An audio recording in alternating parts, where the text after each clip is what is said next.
I feel like all of my tracks are sounding very similar. Given the change in sound, should I change my artist name? I guess in conclusion, I'm probably not the best person to ask. Do you have any go-to effect plugins, or are all the effects you use in Bitwig? If you were ever to do a live synth set, how do you see your setup? What are the features you absolutely can't wait to see in this software? I've no idea what you mean by anti-label platform. Does Boots keep the moles of your ears for replacement? Did you ever use trackers? And will you do live streams making music in Bitwig? Yes, I would have to put up with Windows 10 Pro, but at least I wouldn't have been duped into paying £360 for a set of casters.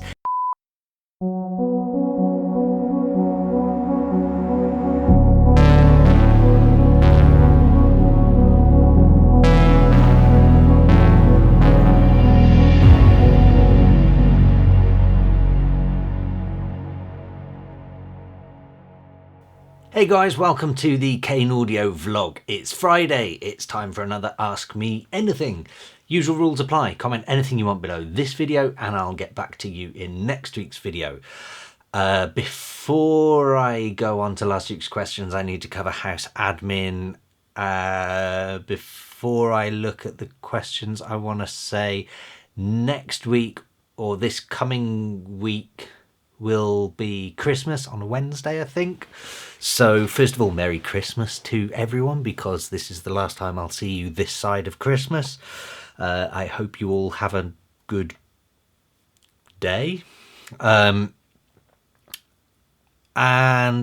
so Christmas is on a Wednesday and my AMAs are on a Friday, which means I'll be slap bang in between Christmas and New Year. So I am going to do preferably, it's up to you guys though, really, I'm going to do a Christmas special AMA next week. So please do get your Christmas related questions in, whether they be Christmas music questions or I don't know, something to do with Christmas. If we can make it Christmas related questions, that'd be great. Otherwise, I really don't care. Any normal whatever questions is fine.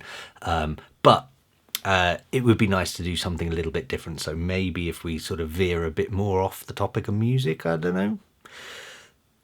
I mean, I'm open to whatever you guys want to ask me. Basically, that's the whole point of Ask Me Anything. So yeah, I thought I'd get that out of the way. So next week will be the Christmas special. I have already selected my Christmas jumper, and I might get myself a glass of Baileys or a bottle of beer or something. Although I do film these things quite often at about 8 o'clock in the morning. So hey, it's Christmas.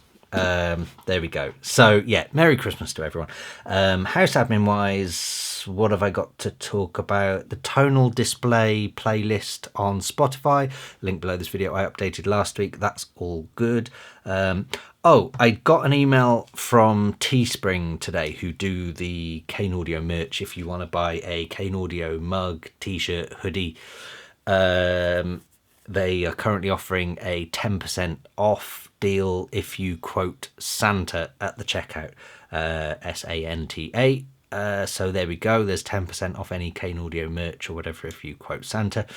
Having said that, I am probably going to be refreshing the merch store in the new year. So if you want to be getting some Kane Audio merch, then get in there now, because it'll all be changing in about a month or so, I think.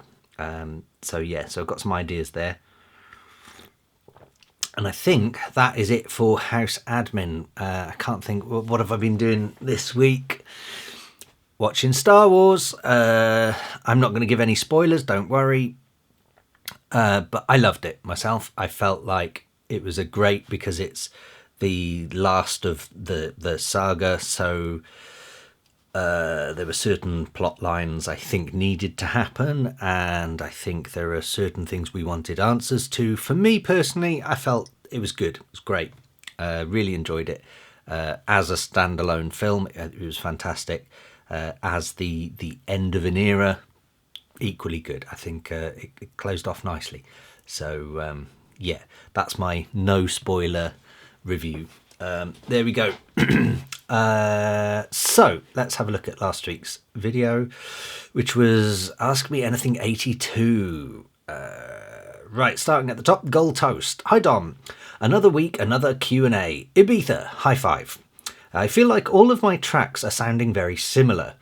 Each new track I start sounds like the last one. Is this something you have experienced, and do you have any tips on how to switch it up or tips on coming up with new ideas? I feel your pain, yes. And in fact, I would say that's maybe one of the reasons why I don't release as often as a lot of other producers. Partly because I'm very fortunate and I don't need to be releasing continuously. I'm very lucky in my career that the individual releases that you see publicly are not my only source of income, and I don't tour off the back of them necessarily. It's not my priority, so I get that I'm more fortunate than other producers because a lot of my bread and butter is my sound design work or things like that. So there's that to bear in mind.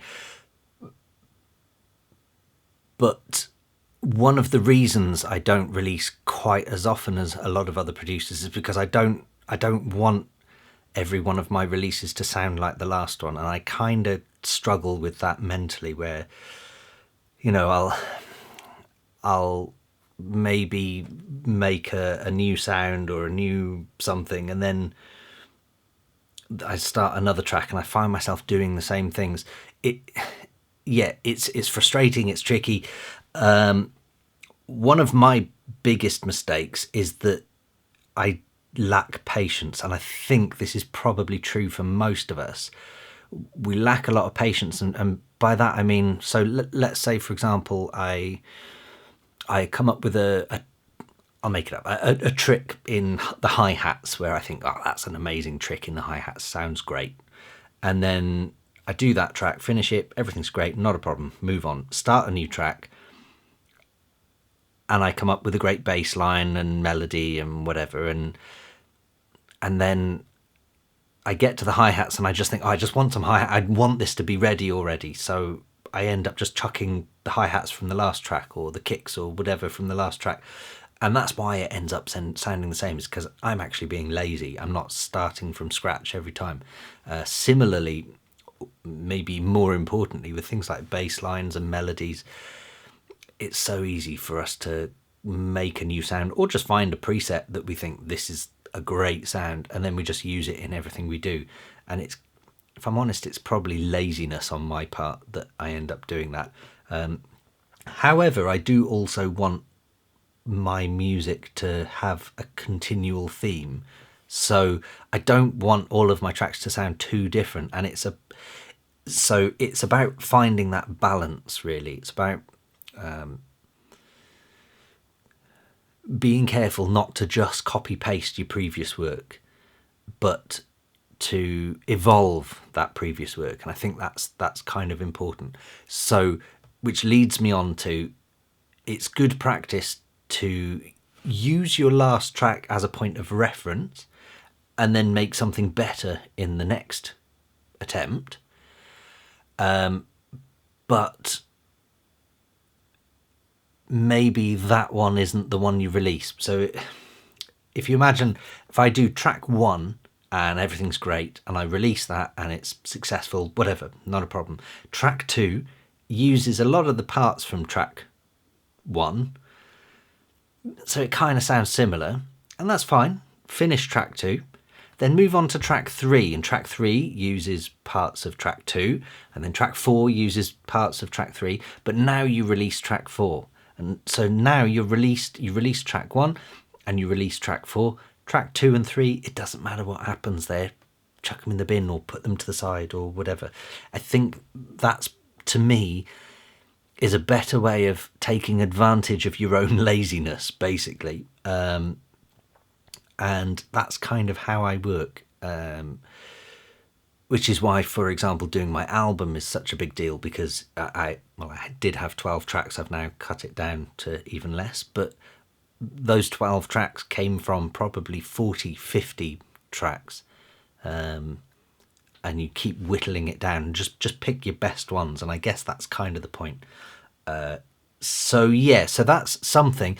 The other thing I would say is if you're not like me and you're not lazy, then I would suggest using a different synth for your bass line and melody in each new track. That's probably the biggest thing.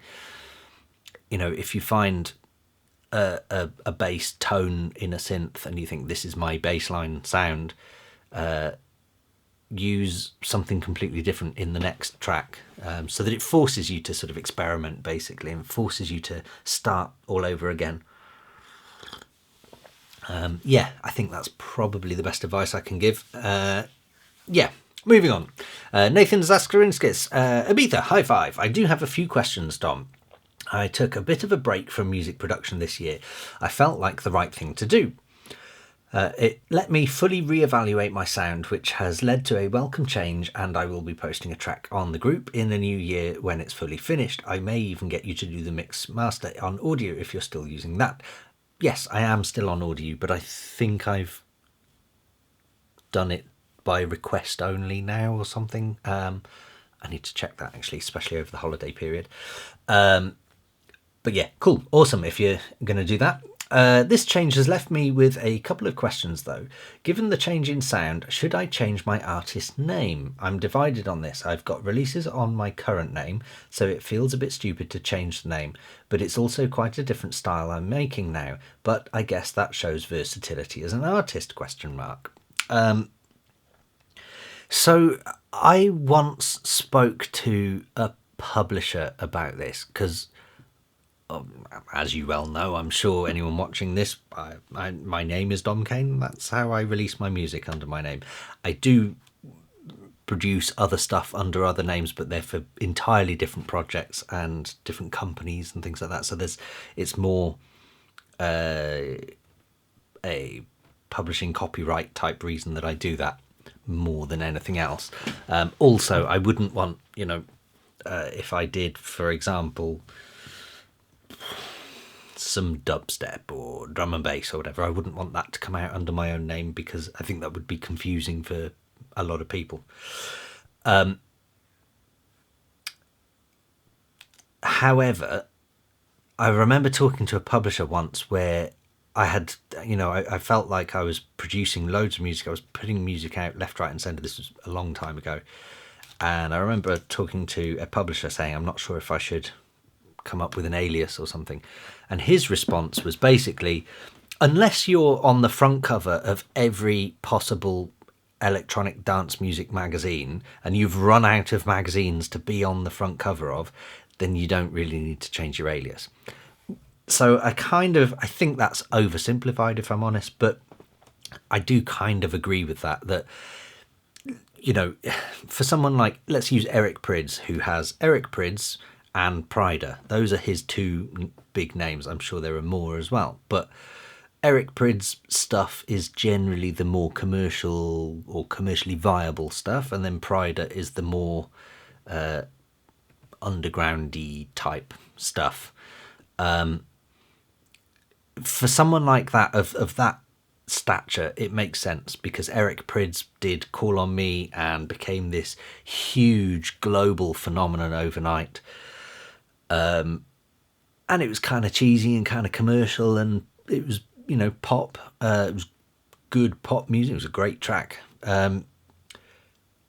But because he started off as a kind of an underground house DJ, or whatever you want to call it, progressive house, trance, I don't know, I don't care of genres, but he still wanted to carry on with that. And so for him, where he had millions of adoring fans on the Eric Prydz side, I think it was important that he separated those two and did two different things.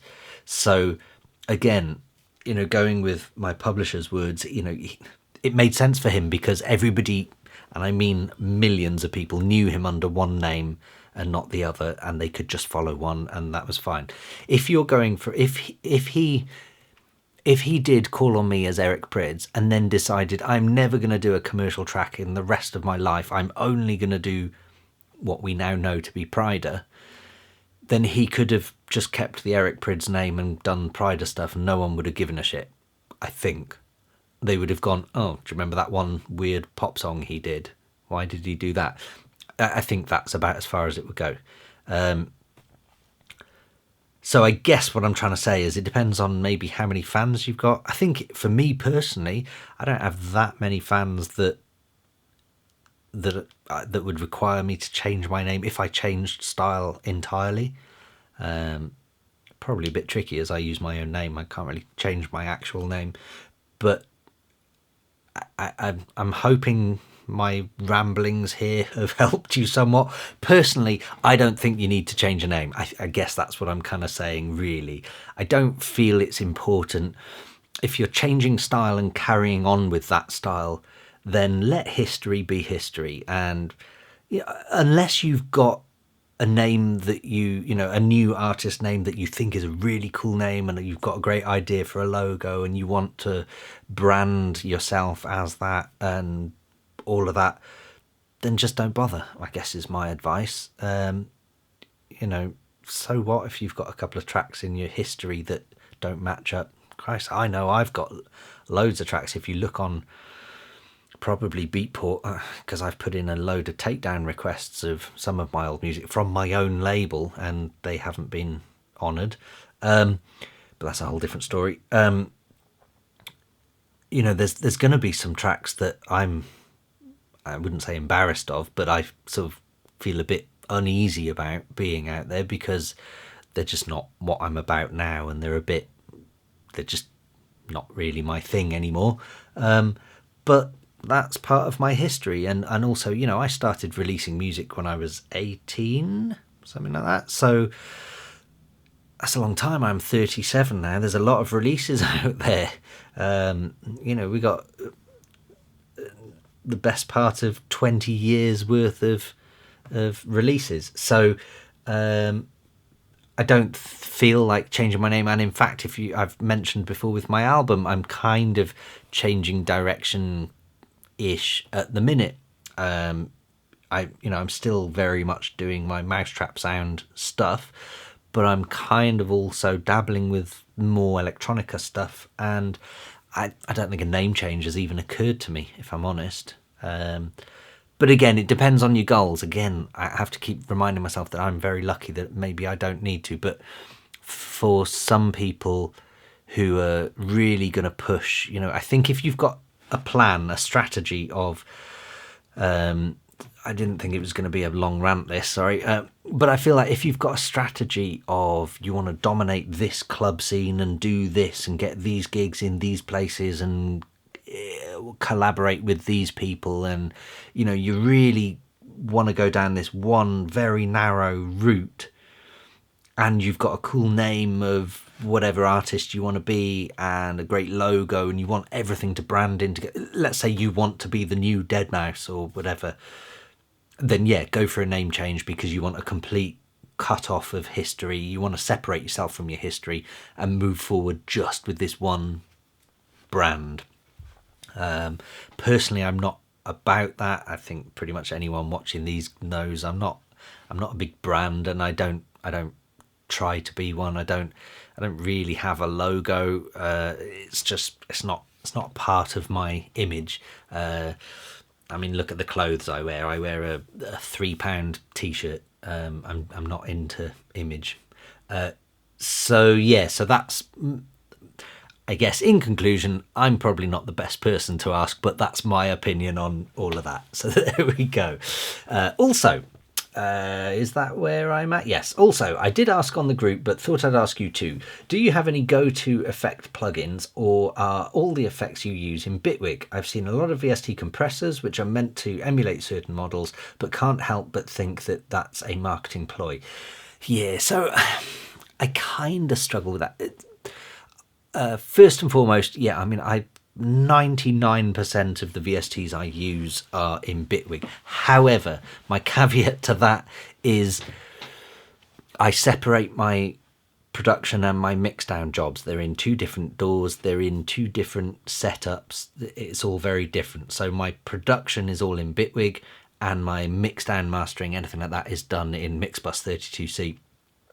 which I love as an environment for mixing. So in Mixbus, I tend to use more like Plugin Alliance or Brainworks or whatever, Waves, major named plugins. Whereas in Bitwig, I'll just use the Bitwig stock stuff most of the time for production. If I want reverb, I'll just use Bitwig reverb. If I want a compressor, I'll just use a Bitwig compressor. One of the fundamental reasons for that, and I kind of recommend that to everyone, whether you separate your mixdowns or not, one of the reasons I recommend that is, first of all, you learn the tools of your DAW better.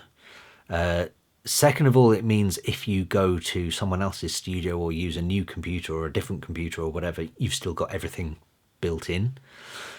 And third of all, and this is perhaps most important of all, nobody really cares.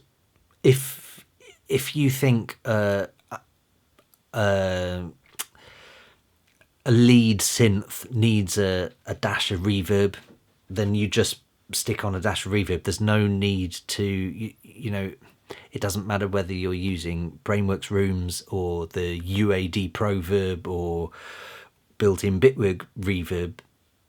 Fundamentally, when you're just putting a sprinkle of reverb on a lead synth that is covered in bass lines and hi-hats and whatever else, it's electronic music that we're doing, so you're piling in 20 channels of sound. If one of them has a little bit of reverb, I don't think anyone is ever going to hear your track and go, oh, which reverb did you use to achieve that reverb? It's just reverb. It's not, it would be different if, for example, you were doing ADR for a movie, so that's the overdubbing dialogue in a movie, and somebody was walking through a chamber of different rooms.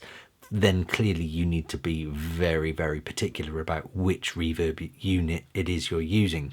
But outside of that scenario, when you're throwing in especially electronic music, it's again slightly different. If you're recording orchestras or dealing with acoustic recordings, then there's a huge dynamic, and the tone and character of certain instruments can have a big impact. So if it's a solo vocalist with maybe an acoustic guitar underneath, then you can hear the character or tonality of a reverb unit if one has a slight coloration or not.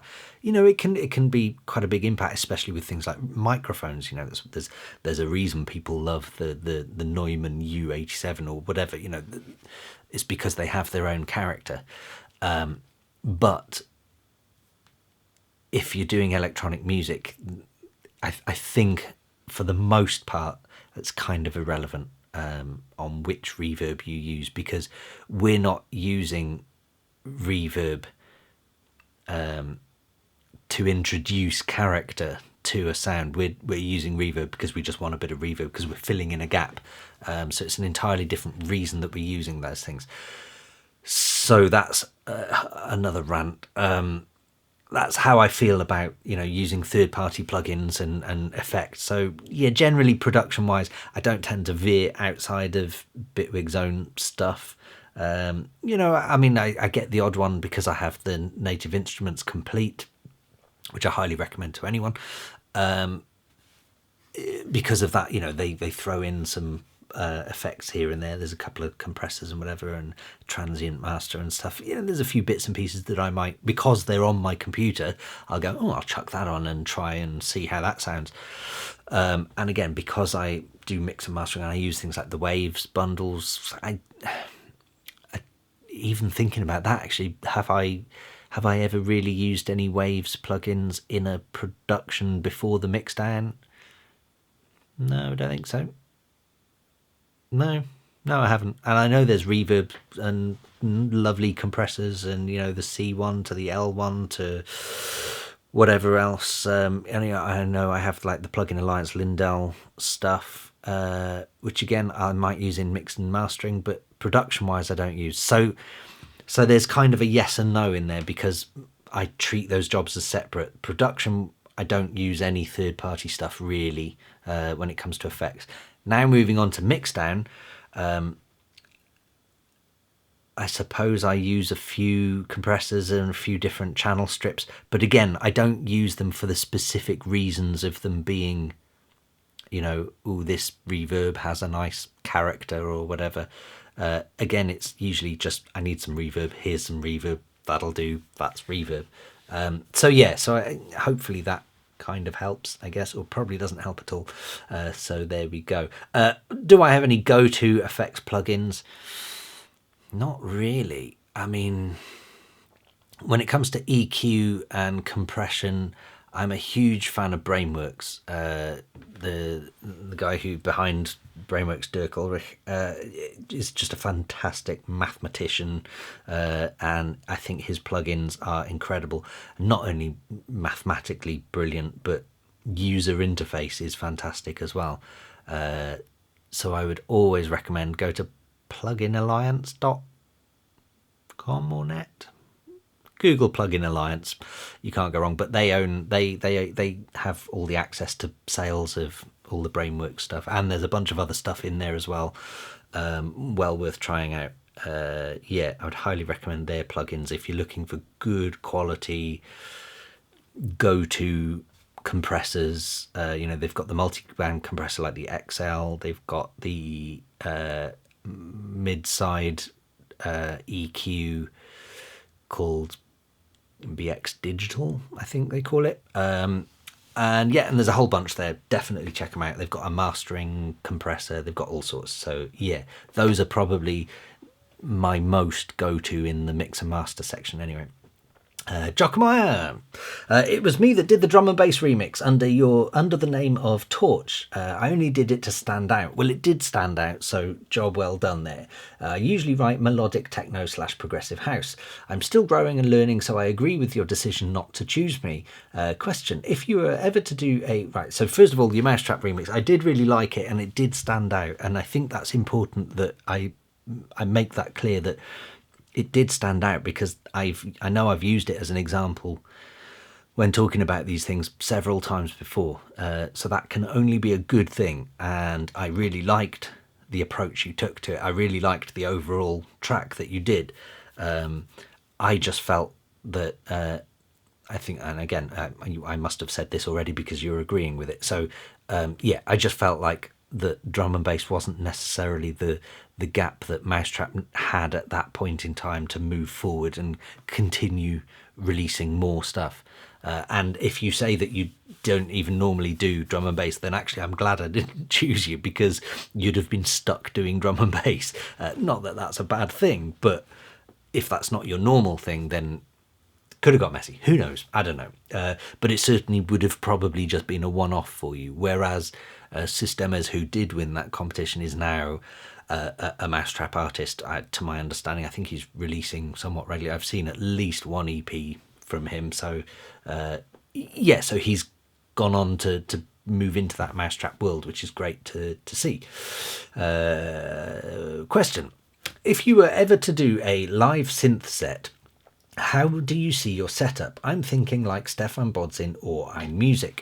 I think that is kind of the ultimate live setup for a one-man band. And I specify one-man band because actually I don't know if my live setup would be just a one-man band. I think I would rather bring in, and I have spoken to a couple of people about this before, where I've contemplated the idea, still am to an extent with the album. I'd like to be able to do the album live. And if you look at whatever, someone in the pop world, in fact, before I go on to that, I'm just going to hit reset on the camera because I can see it's coming up to 30-minute mark. Yeah, if you look at someone in the pop world, let's talk Beyonce. Beyonce being a super mega hit artist, when she puts together an album, it's Beyonce. It's called Beyonce. She's the artist. She's the title artist of the whole album. It's her album. There's no mention of who played bass on the album and who played drums on the album, blah, blah, blah. However, you go see her live, she has her band with her. I think there's a name for her band, in fact. And is it Beyonce? I think she's the one who has an all-female band and makes a big deal of that. I feel like that's Beyonce. I'm sure it is. But whatever the case, irrelevant. The point being is that she has a band with her that plays the music. She's not playing all the music herself. That would be ridiculous. I kind of feel like we should be doing something similar in the electronic scene. And again, this kind of doesn't exist at this point. But I've been thinking about with my album as I'm sort of piecing it all together and trying to sort of work out where it's going and how it could maybe be performed live. I do feel like I would need a session musician or two with me to give it that real live element. And I think I'd quite enjoy that, being with maybe, a couple of other men or women or whatever, musicians. And performing it live. And I think that could be quite a cool element to it. So, yeah, I kind of think that that would be an ideal. But again, a lot of this comes down to money. For someone like Stefan Bodzin, I'm sure this wasn't his deciding factor, but I'm sure that it's very helpful. He's just one man, which means just one aeroplane ticket, which means just one hotel room and one person to cost out on tour with his 1, 2, maybe 3 suitcases at the most. And that's quite an easy thing to factor in. There's not a whole shed load of equipment that needs to go on tour with a group of people, which means his profit margins are probably pretty substantial. That's not the first thing that comes to my mind when I perform live, but it might be the first thing that would come to a manager's mind, or more importantly, the promoter who's paying for it all. It's probably the first thing that comes to their mind is, how much is this guy going to cost? And if it's just one guy with one hotel room and whatever, then that's quite an easy booking to make. If it's 3, 4, 5 guys and a whole group of equipment and suitcases, and a bunch of rooms in hotel, then suddenly it's a substantial cost.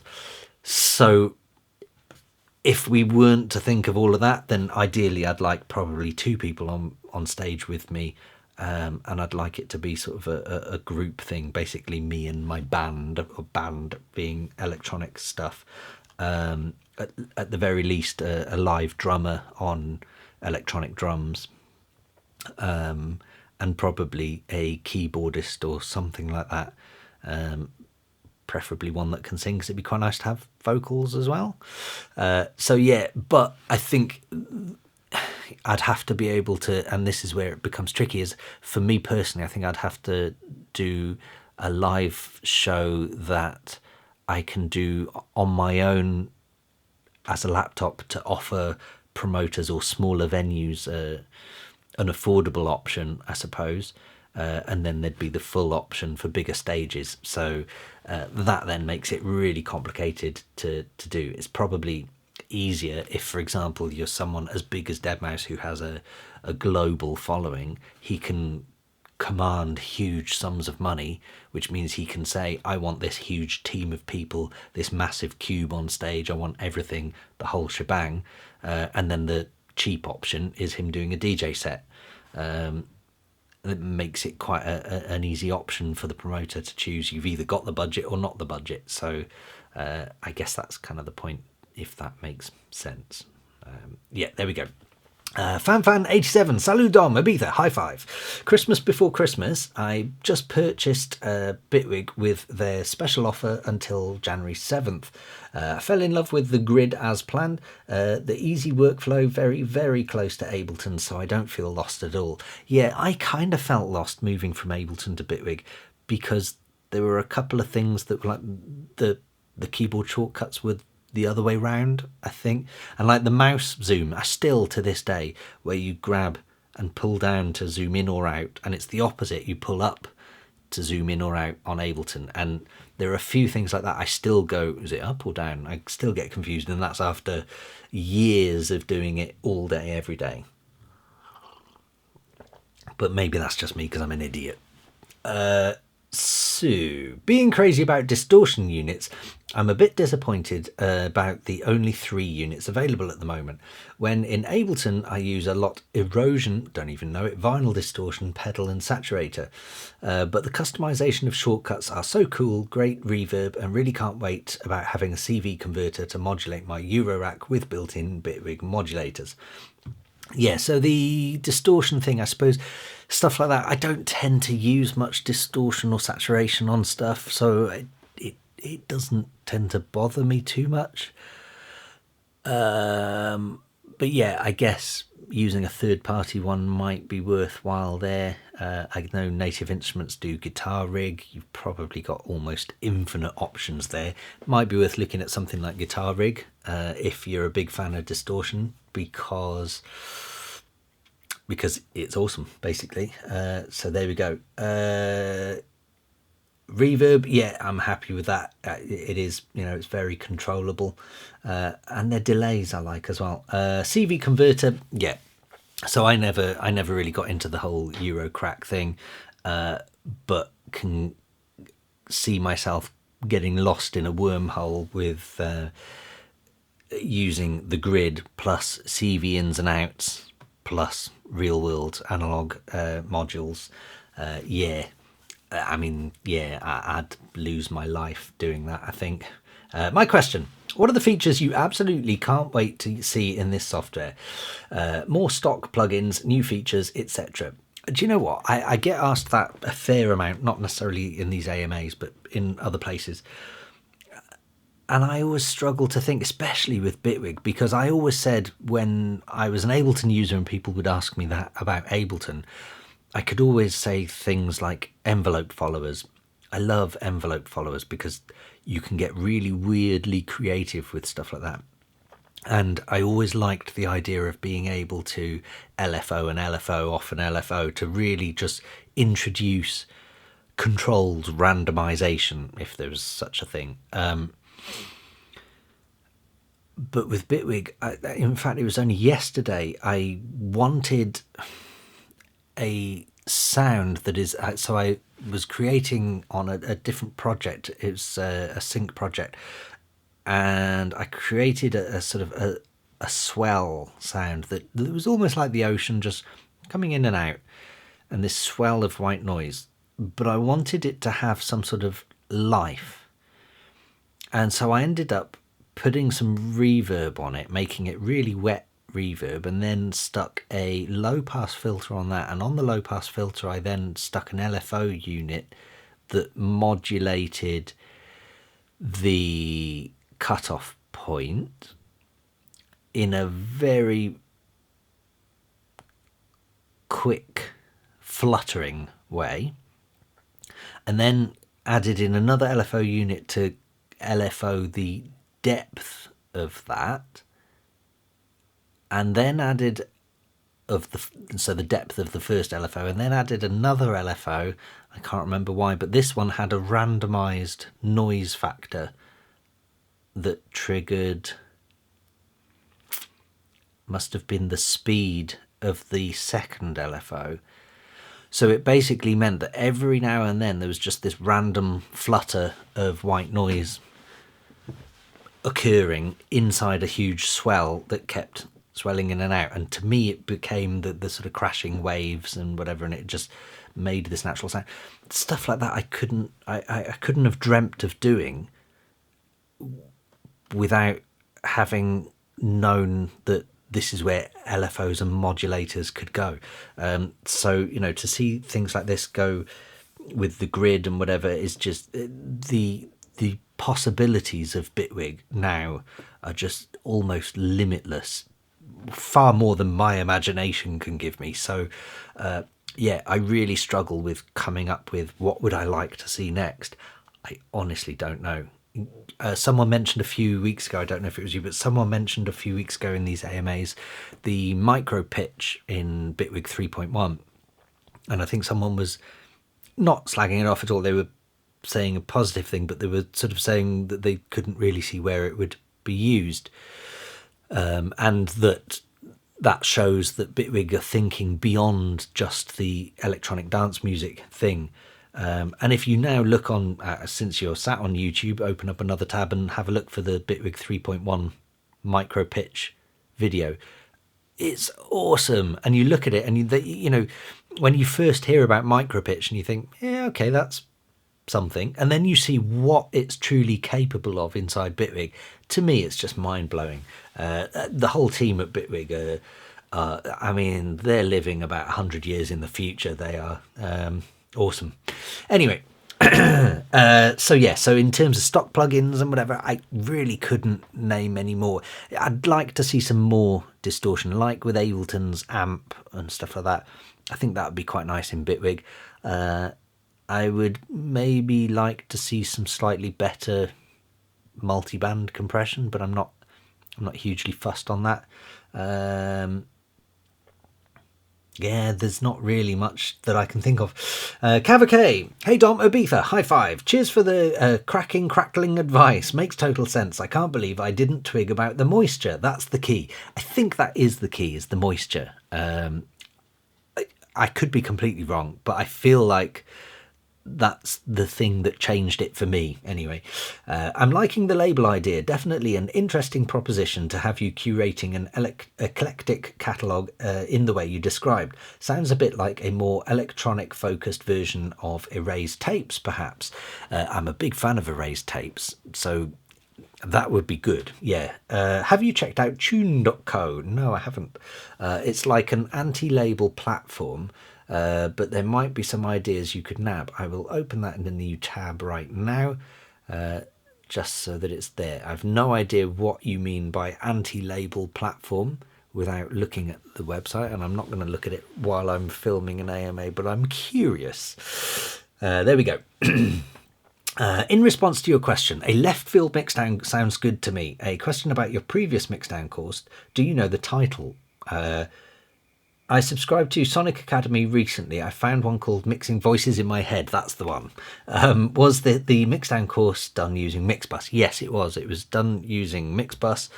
And if I remember rightly, I felt like the final mix I did on that track for the tutorial, because with those Sonic Academy tutorials, one of the great things is, for anyone who doesn't subscribe to Sonic Academy, I'll tell you right now, you should be, because they're awesome.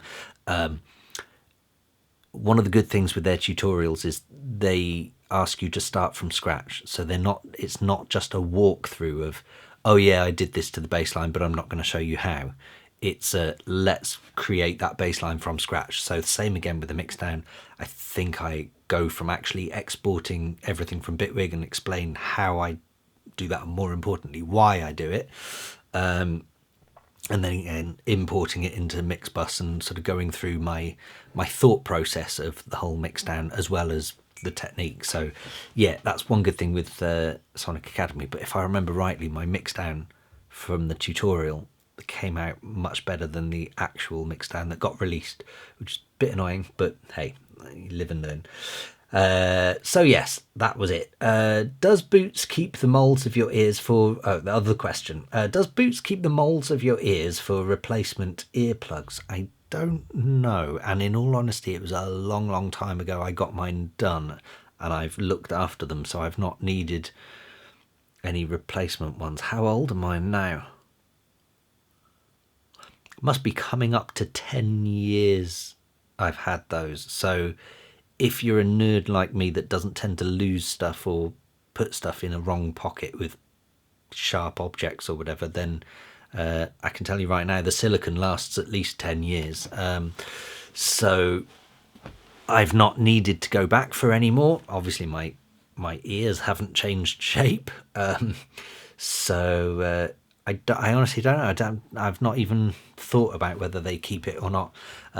I would have thought they probably do, but probably not for 10 years. I'd be surprised if they kept them for 10 years.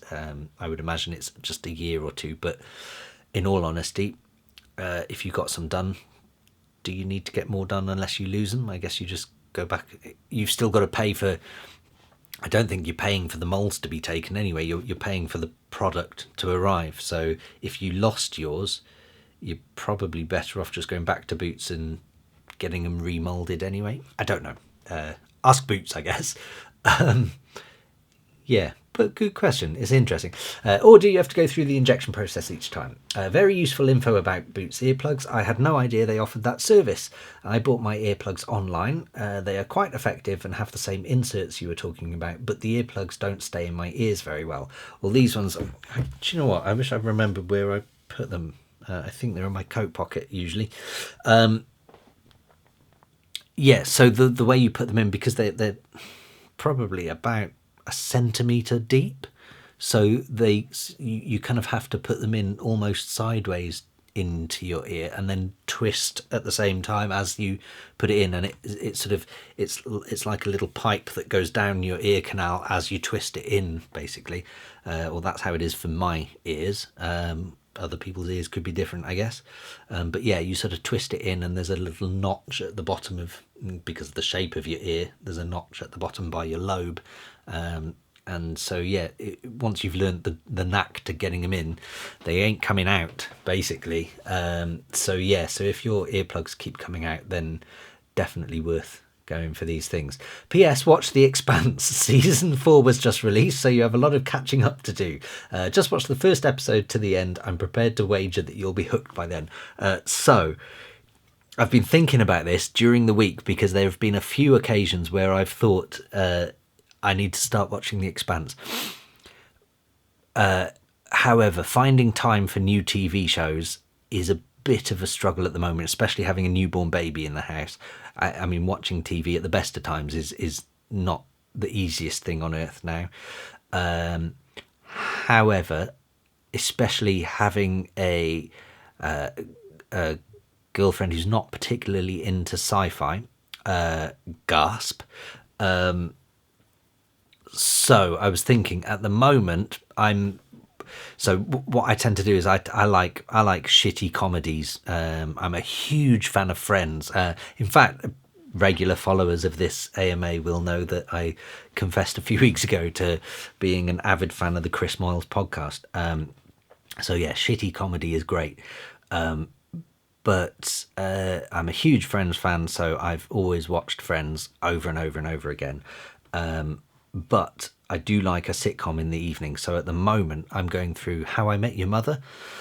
I think we're on to season 6 at the minute, and enjoying that.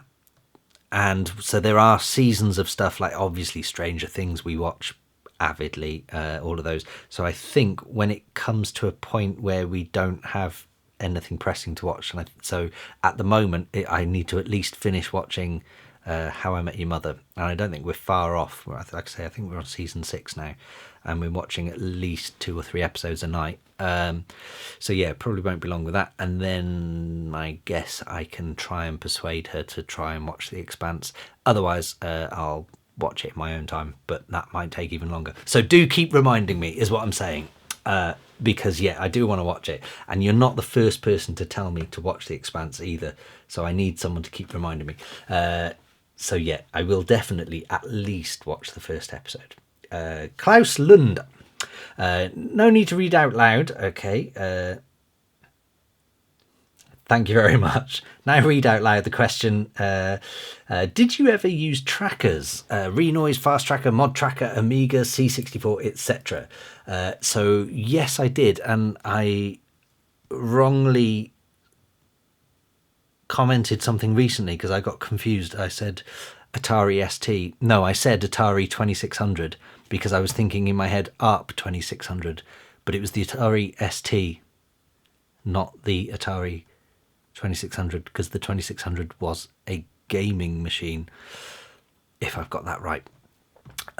So I still have a Commodore 64 that I treasure.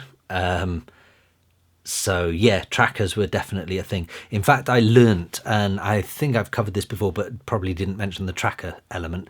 My very first lessons in music technology were by my English teacher in secondary school, who happened to be a Laurent Garnier fan.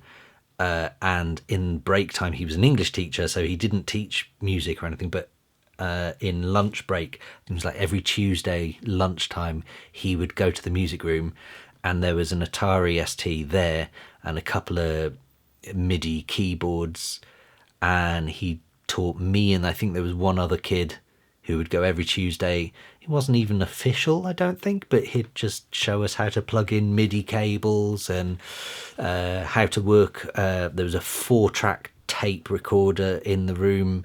And yeah, there are a few bits and pieces that he'd sort of accumulated from the school. And he taught us how to use. So yeah, that was definitely tracker stuff. I couldn't even tell you what software it was, though. I haven't got I don't even know if I would know the name of it if someone told me the name of it. To be honest, I would probably end up going sure. So I did use trackers, but couldn't tell you which one, other than it was an Atari ST, not 2600 ST. And will you do live streams making music in Bitwig? Cheers and much love from Norway. I love Norway.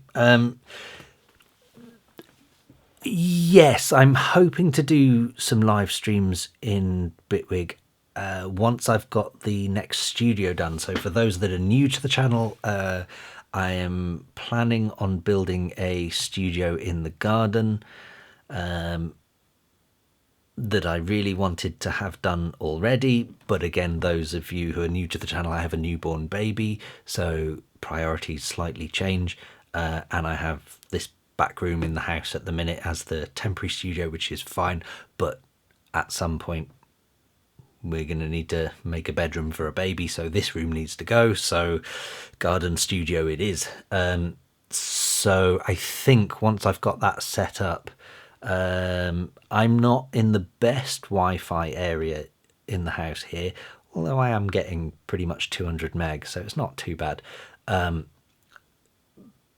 But in the garden, I'm hoping to hardwire it in, and I may try and get gigabit connection. So stuff like live streams would be piece of piss then, especially if it's a dedicated space.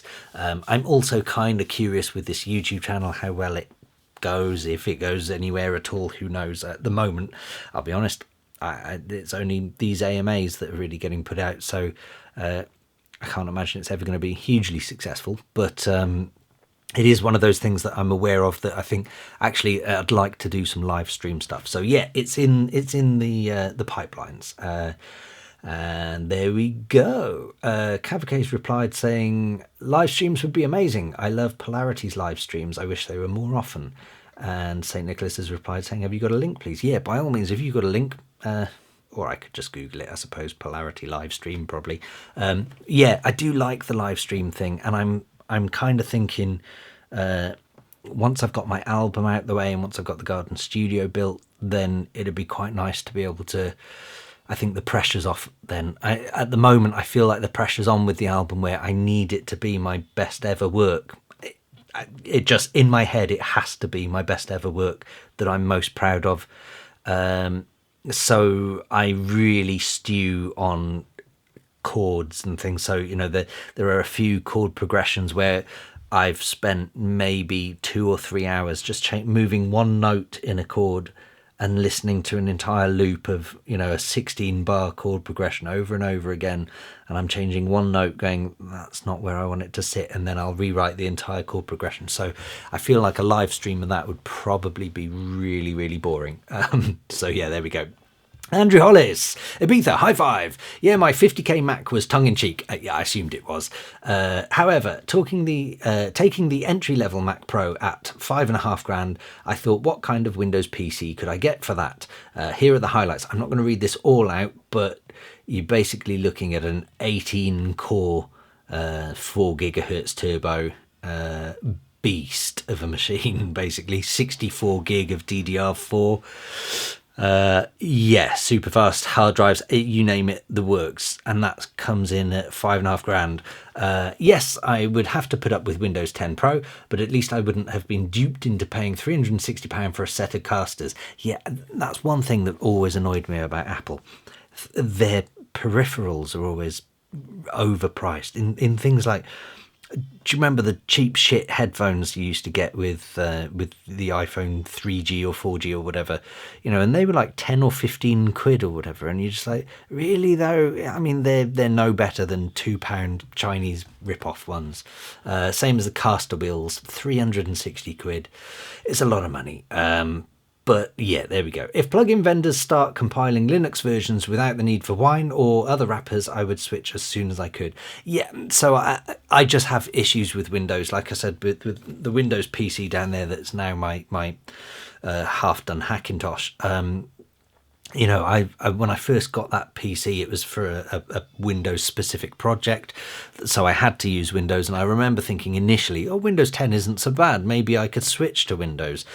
And then it got to a point where it was probably only weeks later where I just kept getting issues. They were just ridiculous compatibility issues and random stupid updates, and then you just random restarts, and it just got to a point where I was like, oh yeah, this is why I don't use Windows. So it's unfortunate that I, as much as I hate Apple, I kind of hate Windows even more. So there we go. PS, just come across this. There's a link to linuxsound.org plugins. So there we go. There is hope, which is pretty cool. And then finishing off, Yanis Lukmalis, Ibiza high five. St. Nicholas, Ibiza high five. Castronaut Music, Ibiza high five. So yeah, thank you very much to everyone listening to it. I can see I'm now racing against the clock because this is going to be an hour long. And I already started a bit late this morning. Hopefully it's not late going out, but I don't know why I'm saying this. I say it every time because you guys already know the answer because you're watching it.